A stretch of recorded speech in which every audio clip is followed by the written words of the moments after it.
Okay, it's beer o'clock again on the Real Ale Guide. I'm joined by Gareth, head brewer of Tiny Rebel Brewing Company, and Arthur Daly. You've seen him on you many times. More or less my assistant now on the channel. No, thank you. I've never been so demoted in my life. We got a brand new beer from Tiny Rebel Brewing Company. Look at the colour of this. What is it, Gareth? It's a 10% Belgian Golden Strong Ale. Okay.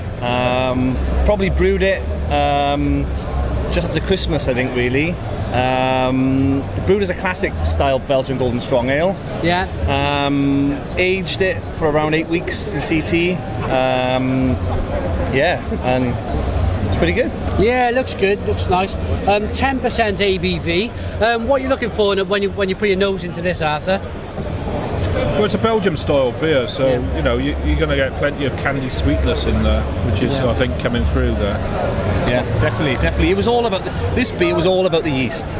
Like any Belgian beer, you've always got to get that classic strain. We had ours grown up in a lab, sent to us. But this beer is all about the yeast. There's no spices with it. There's nothing like that. There's hops, obviously. I think we use Saz hops on this one. Okay, German hops, yeah. But not too much. We were quite judicial. We didn't want the hops to be coming through. It was all about the yeast. So we trialled this brew 3 or 4 times with different strains of yeast, different malts and things. And in the end, it was fairly a simple, simple recipe, and it's the yeast that does all the work in this beer. Fantastic. Okay, I'm going to get my nose into this. If we get our noses in, see what we get. Bubblegum candy. Yeah. You get a sweet sort of clovey, that sort of a bit of clove and spicy sort of aroma to it as well. I find. I actually prefer it in a bottle. Yeah.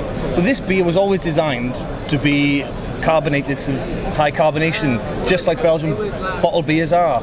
I think we only done 3 or 4 casks of it, and the main reason for that was for this festival, and because we had a little bit left over at the end, really. But predominantly, this beer is always, in my eyes, is better, highly carbonated. It gets the aromas as a Belgian beer would be. Yes.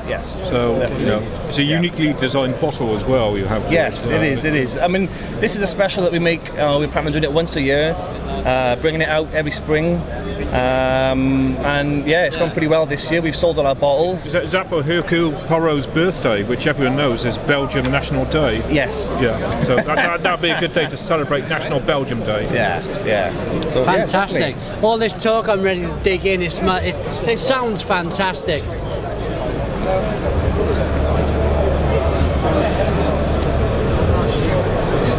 Oh. How smooth is that for a 10% beer? You wouldn't know it was 10%, would you? No, you wouldn't. It is, and it's got that slight warming sensation as it's going down, but it's not an alcohol burn. It's just, for a 10% beer, it doesn't feel or taste like a 10% beer. It's just coming now for me, the burn. It's just that burn. It's just.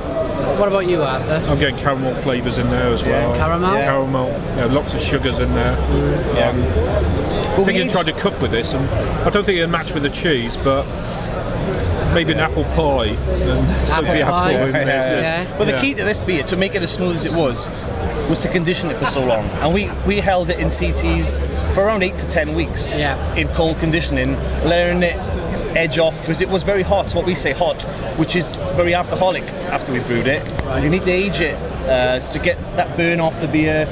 Just let it mature, sit there, cooling, and that's what the key to this was, that and the yeast, I think. Did you base it on a Belgian beer? Yes, it was. It's based on a very,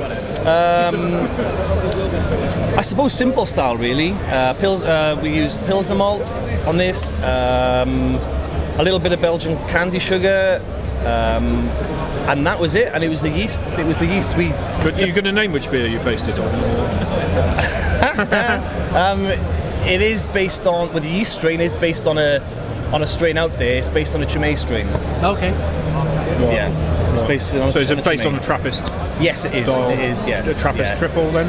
Yeah, I suppose. The guidelines behind it, you can go into the guidelines all you want, but I think the guidelines for this would be a Belgian Golden Strong Ale. Belgian Golden Strong. Yeah. I think brewed so. in Newport. Yeah. Fantastic. Rating from you, Arthur, out of 10. 8 again. 8? And why an 8? Well, it's everything it wants to be in a Belgian strong beer there. You know, it tastes like a Belgian. It doesn't taste like Belgian beer. It is a Belgian strong golden ale. Yeah. And it ticks all the boxes in that beer style for it. I'm getting it on. For me, I'm probably going to give this a 9 because this is so complex. You could kind of pick flavours from this all day long, couldn't you? I'm picking up almost a little bit of mentally. Phenolic. Yeah, right. It's not too much, but it's kind of numbing my tongue a little bit. Yes. Are you getting that sensation? That's just the alcohol. Right. Okay, that's what that is. Yeah.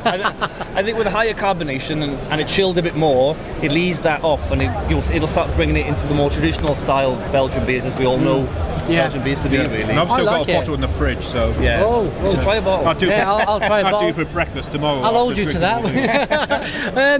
Honest from the brewer, we'll get an honest out of 10 rating. Well, me personally, my favourite beers are Belgian beers, and I honestly feel that this is probably our best beer that we've brewed to date out of all our beers. And I'd say my favourite. I disagree with that. I'd give it an 8. You give it an 8 out of 10, yeah? Yeah, I would. Yeah, Okay, yeah. And I'm pretty harsh with our beers. All right. So yeah, that's just okay.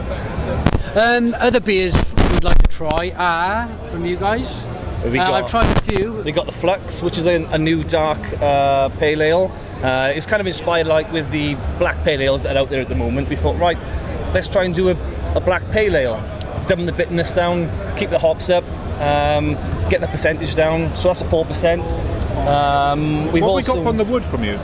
We've also we also tried something new this year. What we've done is got a 30-litre oak barrel just up there. And what we've done with that, we filled that 4 or 5 months ago, I think, with one of our stouts, which is a dirty stop out. Right, okay. We've put some vanilla in there, so it's been aging in that little oak cask, and it's getting served direct from the oak barrel today and tomorrow. I think we'll review that next, I reckon. Thanks very much, Gareth, for coming on. We'll get some more reviews done now in a moment. Thanks for joining me, the Real Ale Guy. Put your comments in the comments box, subscribe if you like, and cheers.